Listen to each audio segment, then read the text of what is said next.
Well, welcome back to White House Channel, everybody. Your home for movie reviews, cult classics, Hollywood blockbusters, and everything else in between. Cameron, go ahead and introduce us to the movie we're going to be talking about today. Oh, well, viewers, why was the franchise that got canceled in 1969 that became a cult phenomenon over a decade and became a movie that spawned a series of movies and spin-off TV shows that still going strong today? Star Trek. Yeah. So, in case you haven't already all figured it out, we're talking about specifically Star Trek II, The Wrath of Khan, which is the second in the original Star Trek film series, starring William Shatner, Leonard Nimoy, you know, George Takei, the whole original cast, right? So, long story short, as you already said, Star Wars, or not Star Wars, Star Trek was canceled in 1969, the original series. It did live on briefly as an animated series, you know, and then it kind of just, at least for new content, it just faded off into the sunset, right? Now, it did develop a strong fan base, especially due to syndicated TV reruns of the time. And there was other, novels and books and comics and shit, other tie-in shit that was published and released.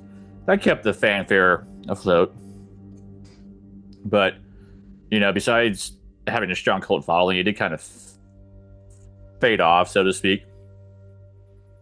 It never totally disappeared, but, leveled off.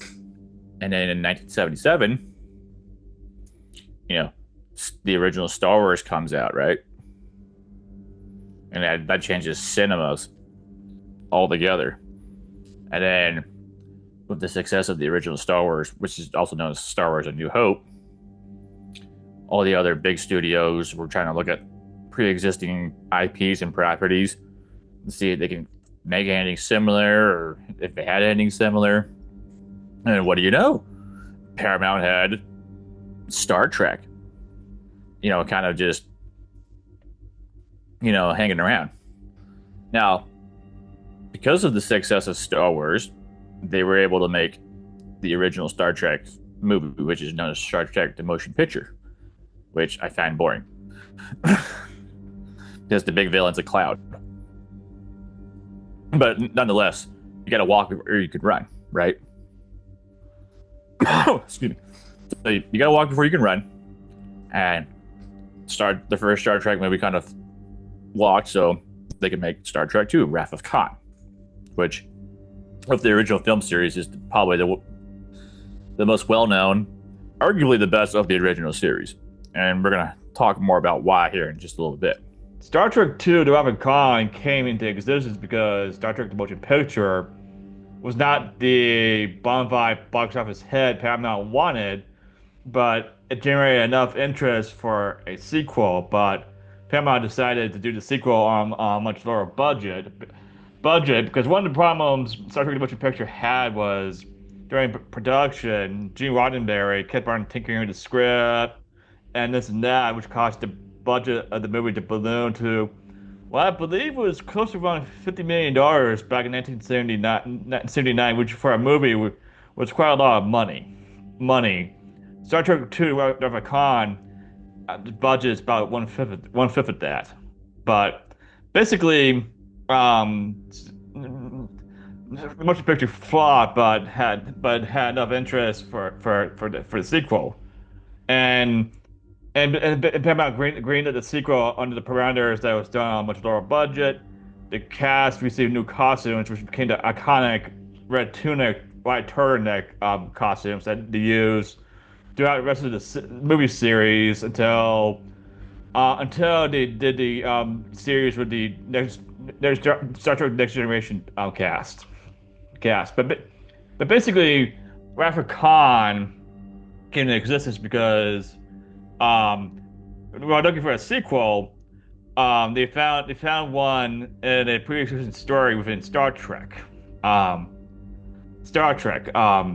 A character named Khan who terrorized the Enterprise in the original series was brought back to terrorize William Shatner once again. Again, Mm-hmm. again, and and basically the story was written, like they they cut down on a lot of track mumbo jumbo or technoble as it's called, made the story more appealing to a wider audience. It gave the series a swashbuckling adventure that was, I believe it was promised with the motion picture, but they delivered with that giant cloud instead.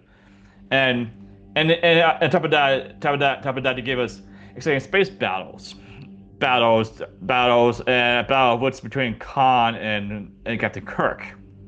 Kirk, Rapid Khan basically was basically the fans' dream come true for a movie, which should have been the first one, but believe it or not, Star Trek II: The Wrath of Khan actually made less money at the box office, but since it cost less to they greenlit the sequel, Star Trek III: The Search for Spock a couple years later. But Derek, do you have anything to say about the character of Khan and the actor who plays him? Yeah, so largely because of the success of this movie, the Khan character, especially Shatner's Captain Kirk's freak out. He goes, "Khan," Yeah, that has lived on in pop culture ever since, right? yeah. Khan Noonien San, however you say his name. That's his full name, by the way. Yes. He's played by Ricardo, Montalban, and the guy has he has a pretty solid screen presence. I mean, it just, especially now in this movie, right? The actor's much older, right? But the dude still is like jacked, at least for early 1980s, jacked, right? He had a commanding presence about him. Yes. Like, he wasn't fucking around. The guy had a mission. In case anyone's unfamiliar with the backstory, Khan and all the followers are clad of like superhuman clones, that more or less escape, and they want revenge. That's pretty much the story. At the Khan was a commercial success and a pop culture success. And a lot of the elements of that movie have been carried forward throughout the rest of the franchise as we speak. It's more actiony focused, right? Part of the reasons why Star Wars was such a big mega hit is all these sword and sorcery movies that became popular at the time, right? Like Conan the Barbarian, Beastmaster, King Arthur, and those others, right? All this shit was popular at this specific time. Indiana Jones, swashbuckling, sword and sorcery, just action, escapism. Whereas the original Star Trek movie had some of that, logical Spock. Star Trek II: The Wrath of Khan has, again, it's more relatable to a general audience. And as you said, it's a swashbuckler in space. And the bravado. They never really recaptured the bravado of this movie in the subsequent sequels, but they tried for the most part. With some exceptions here or there. And then it's just been iconic ever since. I mean, I don't want to say it's a smart movie. I mean, I think one of the critic reviews calls it just plain old good, dumb fun. And that's what it is. It's, you can turn your brain off. I mean, it's not a dumb movie, but the overarching motivation to everybody's like, okay, it makes enough sense to just slap it on screen, and it looks good on screen. Hence why they go forward with a lot of what you see in the movie. Like but Rapid Gone is a very great movie from start to finish. Now I'll say this about the sequels up to the Undiscovered Country. Yes, they tried to capture the magic Rapid Khan had, but they failed with searches for Spock but when they did the voyage home, they weren't trying to be like swashbucklers in space. They were trying to get back home and solve a crisis.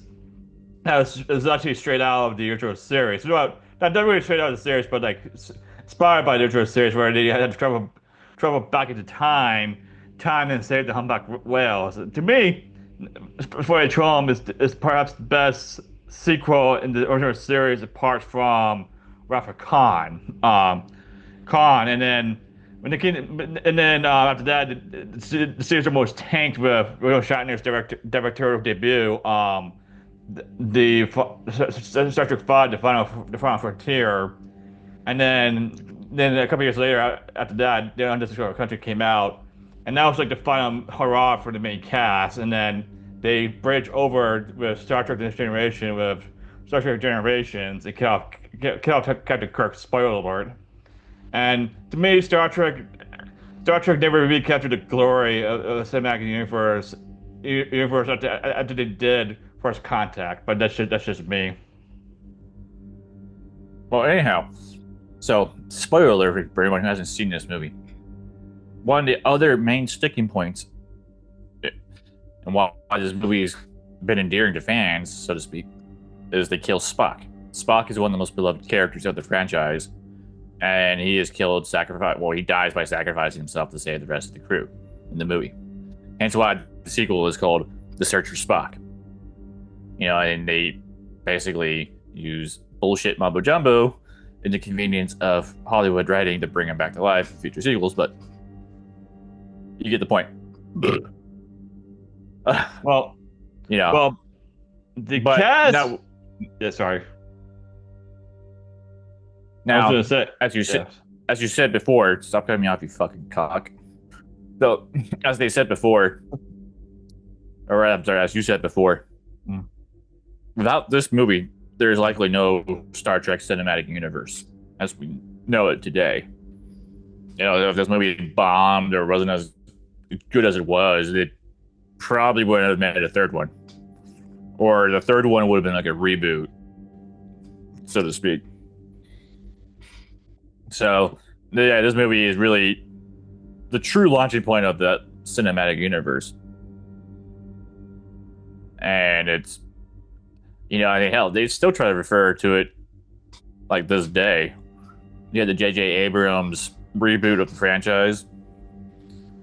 And you had fucking the Doctor Strange guy play Khan in one of the sequels, which there was controversy about that. But I'm like, okay. So they try to always refer back to this in some way, shape, or form. That's all I got for this. Well, I'll close this out by saying another great element about Star Trek: The Wrath of Khan was the cast of the movie they tried their best to fight off aging as much as possible in the original motion picture by using lights and everything that was available in the 70s to hide the fact they were aging. But they started to embrace that, starting with Wrath of Khan. Like there's a plot element in the movie where Captain Kirk needs glasses to read because he's allergic to a medical procedure in the time frame the movie is set in, and the main cast is trying to like never capture their youth, but like they're trying to embrace life itself. And by the time Spock dies in Wrath of Khan, Captain Kirk has fully embraced that the man that he's always was, and he will continue doing what he does in the future. But I just want to point that out. That was a great detail they put in the Wrath of Khan, because another aspect of the movie is that Khan has been stranded on his planet for like 20 years or so, and he just can't let go of his hate, even though he originally tried to take over the Enterprise, and now he wants to destroy the Enterprise. Even though he has a starship of his own to go anywhere he wants, and a device that could terraform any planet to his needs.